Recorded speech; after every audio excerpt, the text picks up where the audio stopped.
जय भीम के असुर वीरों, मेरी बात ध्यान से सुन लो। आपके गांडू साहब द्वारा लिखित संविधान ने सबसे पहले देश तोड़ा, फिर समाज तोड़ी, घर तोड़ा, परिवार तोड़ी। आज पति और पत्नी के बीच के रिश्ते तोड़ रहे हैं।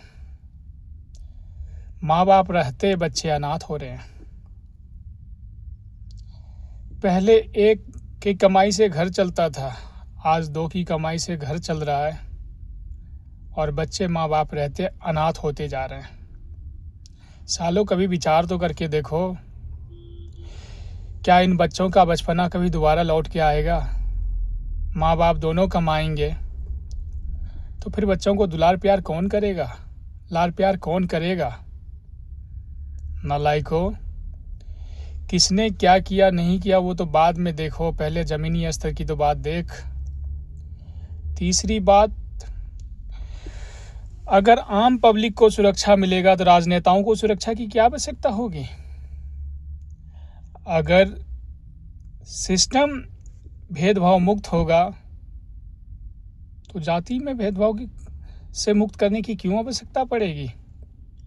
सालों देखो, मेरी किसी से कोई पर्सनल दुश्मनी नहीं है, व्यक्तिगत दुश्मनी नहीं है, लेकिन जो सच्चाई है वो तो मैं बयां करके रहूँगा, चाहे परिणाम कुछ भी हो। दूसरी बात, जय भीम के असुरवीरों, मजदूर और मजबूर लोगों के खून चूसने वाले खटमलों, तुम्हारे गांडू साहब के द्वारा लिखित संविधान ने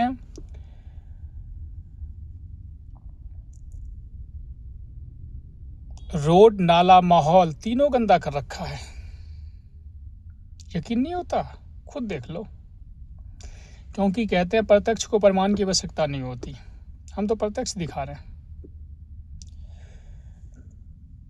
और दूसरी बात, हम हर तमाम आदमी से इतना ही रिक्वेस्ट करेंगे कि देखिए, ये दुनिया कंप्रोमाइज़ और कोऑपरेशन पे चलती है, ना कि गांडू साहब द्वारा लिखित संविधान से। और हम हर उस सक्षम व्यक्ति से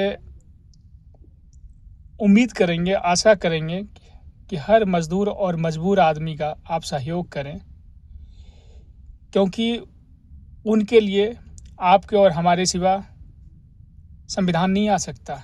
क्योंकि संविधान का सहारा लेगा तो उनको रखेल बनवा के रखेगा, उसका खटमलों की तरह खून चूस लेगा, पर कभी आगे नहीं आने देगा।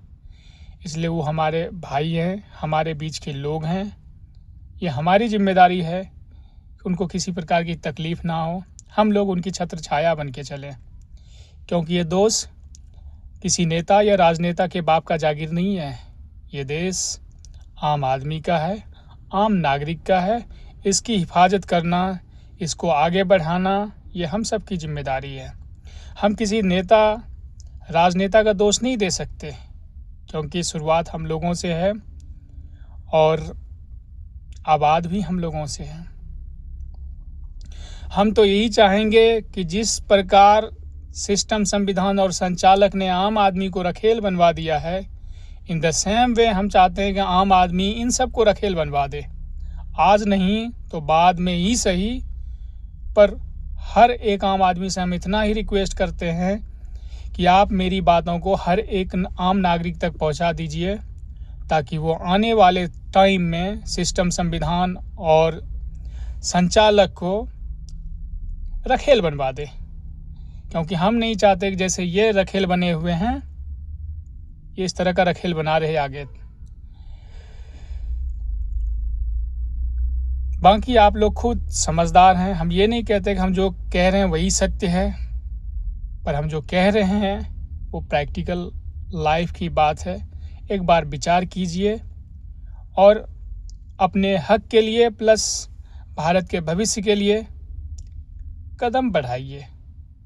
क्योंकि ये सिस्टम जो चल रहा है, इसमें सारा चीज़ आपको सामान्य दिख रहा है, लेकिन ये गुलामी की ओर जा रहा है। अगर मैं नॉर्मल लफ्ज़ों में आपसे ये बातें शेयर करूंगा तो आपको पता ही नहीं चलेगा कि देश गुलामी की ओर जा रहा है। पर मैंने जिस लफ्ज़ों में आपसे बयां किया है, आपको खुद ब खुद दिखेगा कि देश हमारा गुलामी की ओर जा रहा है। इसलिए हे हिंद वासियों, अपने हक और अपने भारत के भविष्य पर गौर कीजिए और मजबूती के साथ कदम बढ़ाइए। और मैं आप सभी का फिर से तहे दिल से अभिवादन करता हूँ